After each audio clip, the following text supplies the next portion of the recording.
Halo semuanya, Assalamualaikum warahmatullahi wabarakatuh.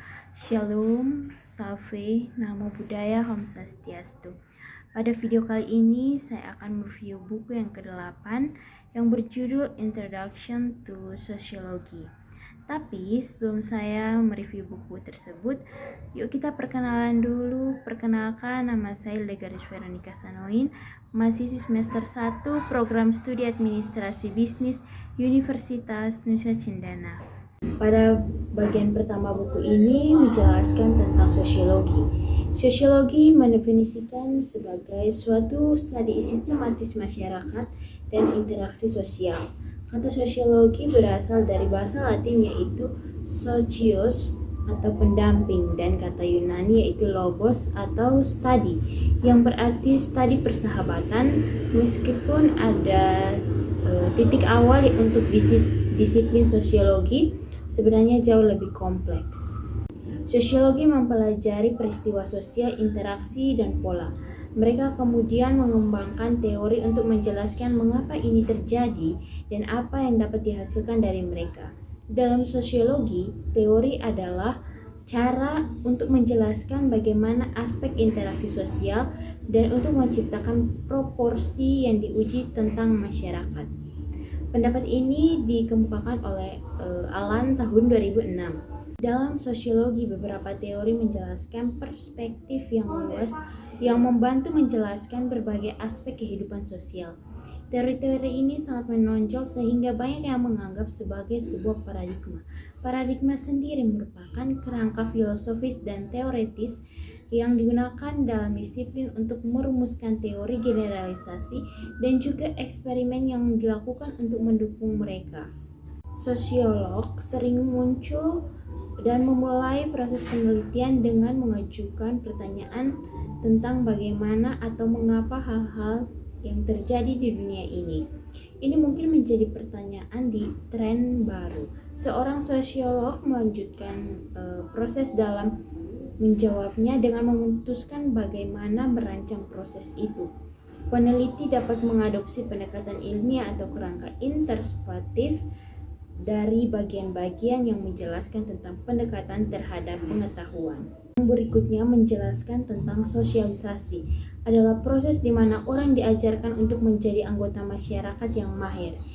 Hal ini menggambarkan cara orang memahami norma dan harapan masyarakat untuk menerima keyakinan masyarakat dan menyadari nilai-nilai sosial.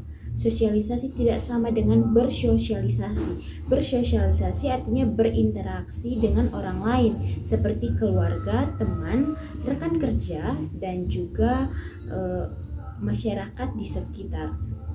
Tepatnya ini adalah sebuah proses sosiologis yang terjadi melalui sosialisasi seperti yang digambarkan. Adanya kelompok klasik yang merupakan kehidupan sosial kita dan memberi cara yang signifikan dalam memahami dan mendefinisikan diri kita sendiri, baik melalui kelompok-kelompok kita yang merasa koneksi dengan orang-orang yang tidak ada.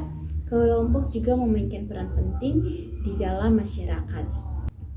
Dengan didukung oleh perspektif fungsionalis yang merupakan pandangan tingkat makro gambaran besar yang melibatkan bagaimana berbagai aspek masyarakat saling berketerkaitan. Perspektif ini didasarkan pada gagasan bahwa masyarakat adalah sistem seimbang dengan semua bagian yang diperlukan untuk keseluruhan dan mempelajari peran yang dimainkan, bagaimana bagian-bagian ini dikaitkan dengan keseluruhan dalam kehidupan manusia. Dengan adanya teknologi yang menggambarkan penerapan ilmu pengetahuan untuk mengatasi kehidupan sehari-hari, kita mungkin melihat kembali sebuah komputer besar dan cukup yang ada pada tahun 1970-an memiliki penyimpangan sebanyak iPhone 12 dan memutarkan mata kita sehingga menjadi tidak percaya. Tapi kemungkinan 30 tahun dari sekarang laptop dan komputer MP3 mungkin akan terlihat kuno. Dan dijelaskan juga tentang etnisitas. Etnisitas merupakan istilah yang menggambarkan budaya, praktik, nilai, keyakinan suatu kelompok. Ini mungkin termaksud di dalamnya yaitu bahasa, agama, dan juga tradisi. Di antara kesamaan lainnya, seperti ras. Istilah etnisitas sulit untuk dijelaskan dan maknanya telah berubah dari waktu ke waktu.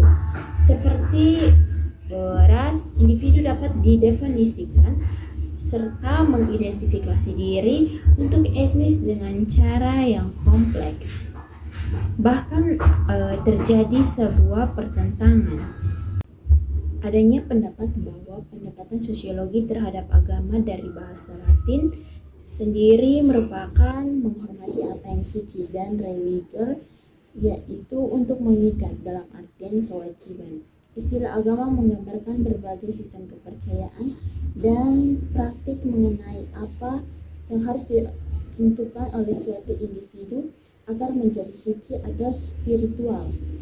Durkheim sendiri sepanjang sejarah dan dalam masyarakat di seluruh dunia, para pemimpin menggunakan narasi agama, simbol, dan tradisi dalam upaya memberikan lebih banyak makna kehidupan bagi masyarakat dan memahami tentang alam semesta. Beberapa bentuk agama ditemukan dalam setiap budaya yang dikenal, dipraktekkan secara publik oleh kelompok. Pengalaman religius mengacu pada keyakinan atau sensasi bahwa seseorang berhubungan dengan yang ilahi.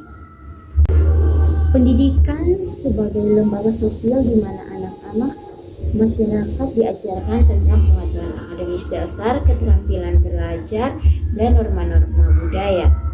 Dengan adanya pendidikan, globalisasi mengacu pada proses mengintegrasi pemerintah, budaya, dan pasar keuangan melalui perdagangan internasional dalam suatu pasar dunia.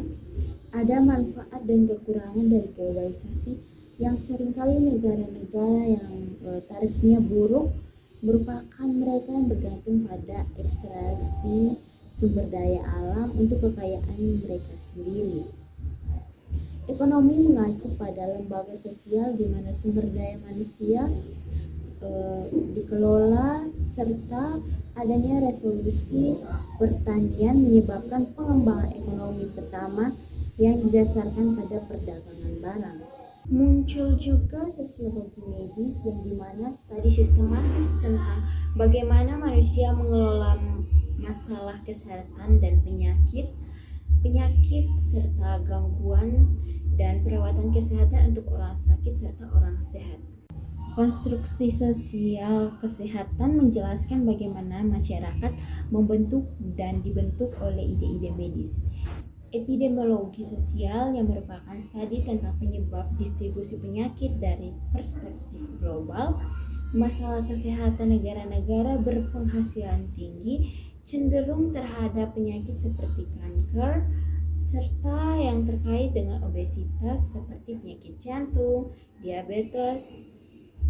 Sementara perspektif fungsionalis melihat bagaimana kesehatan dan penyakit masuk ke dalam masyarakat yang berfungsi secara penuh. Perspektif konflik berkaitan dengan bagaimana kesehatan masyarakat di dalam kekuatan oposisi. Perspektif interaksionis berkaitan dengan bagaimana interaksi sosial yang membangun ide-ide kesehatan tentang mengatasi suatu penyakit. Pada akhirnya buku ini menjelaskan tentang demografi dan populasi, yang dimana terdapat banyak hasil potensial dari populasi yang terus bertambah dan perspektif sosiologis yang bervariasi. Dari peningkatan jumlah ini, pertumbuhan akan menekan sebuah urbanisasi yang sudah mengenal tentang pajak dan sumber daya alam.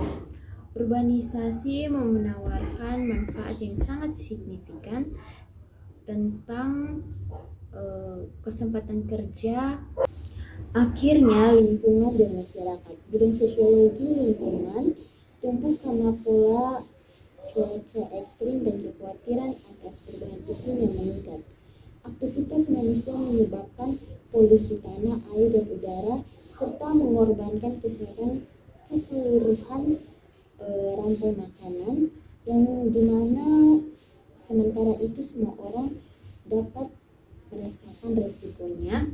Lingkungan dan negara yang miskin juga akan berkurang serta mengalami kerugian dan menanggung beban yang lebih besar dari polusi yang terjadi, dan sebuah dinamika yang dikenal sebagai rasisme lingkungan.